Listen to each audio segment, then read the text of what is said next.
So I finally got around to watching Sony's Cinderella. My last few reviews and, well, videos in general, I guess, every single time at the end I've said I need to go watch or review the Cinderella movie, and I've been talking shit like, oh, this is gonna be so bad, this is gonna suck so bad, this is gonna be horrible.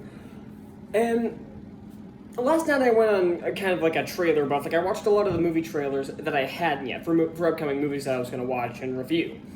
Like I watched one for last night in Soho. I did one for Dune. I did one for Dear Evan Hansen. Like all those other ones that I had, the trailers I hadn't seen yet. And one of them was this film. So I literally watched the trailer the day before I watched the movie. So, and when I saw the trailer, I thought, okay, this looks okay. This doesn't look as bad as I thought it was going to be. This still looks pretty bad. And then I get to watching the movie, and I'm going to be completely honest, it wasn't that bad. It wasn't that great either, but I didn't hate it. It was very half and half. But I'm still surprised that this had even an ounce of redeeming qualities to it. It actually has quite a few. And a lot of this translates to... A lot of my problems with this movie, though, translate to mostly in terms of the writing is where the issues start to come up. Mostly in the updates to the story and the comedy. I'll talk about those pitfalls in a bit, but first thing I want to say is that yes, this is a musical, and it is not. I don't know what I'm trying to say. It's a musical film that has all new its original songs to it, and I will give credit. The songs are actually pretty decent here. Some of them I will say quite a few of them were kind of pointless, but they weren't that bad.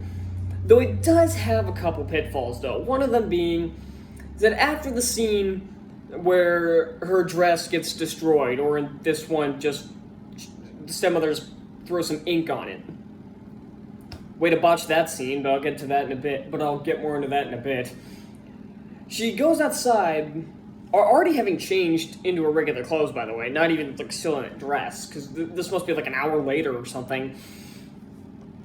And she goes out there and she sings a song, but I'm like, okay, yeah, that's fine, decent place for a song, but it's this very upbeat song when it's supposed to be her lowest point in the film.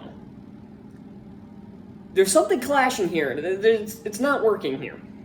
The song itself wasn't bad, but it was in the wrong spot. That should not have been an upbeat song during her lowest point. But the one thing I can give this, all the people in this movie can actually sing. You think I wouldn't have to compliment something like that, but after seeing the live-action Beauty and the Beast with Emma Watson, the live-action Lion King with Seth Rogen, I feel like I have to give it some props. So, yeah, so everybody can sing in this movie, which is already a plus, and the acting is actually pretty good for the most part. I'm tempted to... This movie automatically loses an entire point for its score with the presence of James Corden. I hate James Corden. He's never been in a good movie.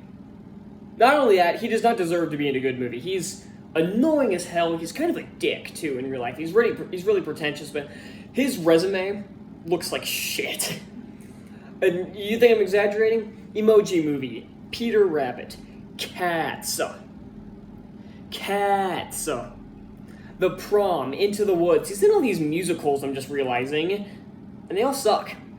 Here, thankfully he's not in much of the movie here. It's not like Into the Woods where he's the main character, or where he's constantly around making shitty jokes. Every single time a joke came out of James Corden, I started pounding my head in frustration. And the worst part is, some of those jokes might have worked if they weren't coming out of James Corden. Because nothing James Corden has ever said is funny. Ever. I've never found him funny. You could give him a genius script, something like Deadpool level funny, and he'd still ruin it. Just his mere presence there. He's like T.J. Miller. Actually, T.J. Miller was actually funny in Deadpool, so he's worse than T.J. Miller. So So yeah, I got all the acting, but so the main problems is what I'm going to get into now, and most of them, like I said, relate to certain aspects of the writing. I already talked about the comedy. There are some portions that are actually pretty funny. It actually had some comedic writing most of the time, but again, just the mere presence of James Corden kills any sense of comedy. Anything he says is automatically just infuriatingly unfunny. There were plenty of jokes outside of Corden that fell flat as well. There were a few cringe-inducing scenes, but less than I was expecting. I was expecting to just be kind of tuning out the entire movie. There were a couple scenes where I kind of tuned out. Like, there were a couple of songs that I kind of tuned out. Like, they were fine, but they were just dragging the story out. And then there's the updates to the story. Some of them are actually really good. Like, they do the same thing the live-action Aladdin did, where the fairy godmother, I'll get to that, says that while she's in the magic, no one will recognize her except the prince. They make that one exception, but it's the same thing the live-action Aladdin did, where no one could recognize Aladdin as Prince Ali as Aladdin. So I was wondering if they were going to do that, and I'm glad they actually did.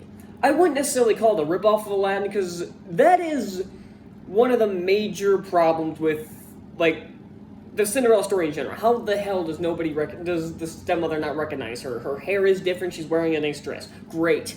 I could throw on a suit and a baseball cap, and you could still tell it's me. I don't know why it's different here. But then there are some that don't work. Like, they kept the same thing from the live-action Cinderella, where the term Cinderella is used as an insult by her stepsisters. Not only was that a horrible change in the Disney live-action version, why they kept it here, I will never know.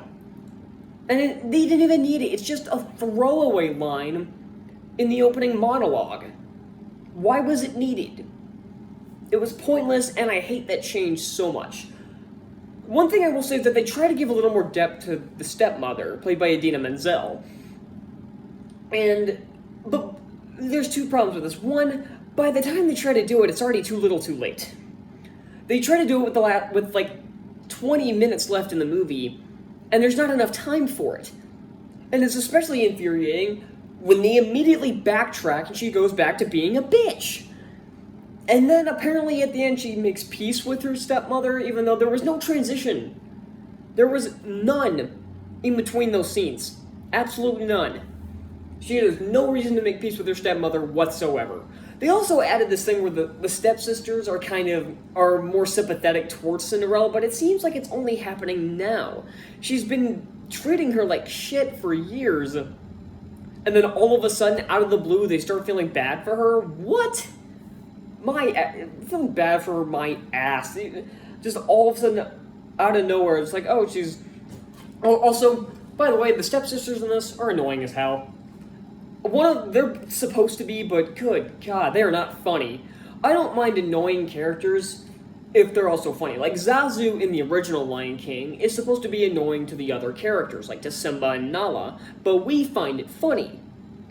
This is the Zazu from the live-action Lion King, where he's annoying to the audience and it's fucking infuriating.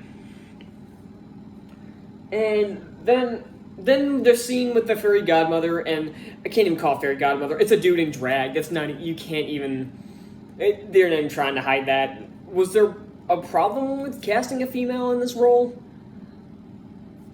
Just a thought, but, so, yeah, that scene, I already mentioned the fact that stupid upbeat song's in the wrong place, but the scene before that has, again, the same problem as the 2015 Cinderella, where the dress doesn't even get destroyed. And do you remember the original Cinderella? Of course you do. The original one, where the dress gets, like, completely destroyed. It's just tatters and rags by the end of it. In the 2015 movie, it's a simple tear on the sleeve. It's like the thing that laces up here. I don't know. I don't know what you call certain parts of a dress. Why would I? I don't think any dude knows that. But she, like, rips, like, part of the dress, and that's it. It's just one tear. Something you could sew up in 5 minutes. Why is it an issue? And then here, she just pours some ink on it. Why is that supposed to get me emotionally invested? Just, it's boring. That's such a stupid change. But one thing I will say is, like the 2015 film, they give a bit more character to the prince. So they do make some significant changes to the entire royal family. One, his mother's still there. She's not dead. Two, he has a sister. Okay. And three, his father's a dick for some reason. Like, in the original, story, I know that he's adamant, he wants his son to get married. He's really passive-aggressive about it. I don't really know what to say.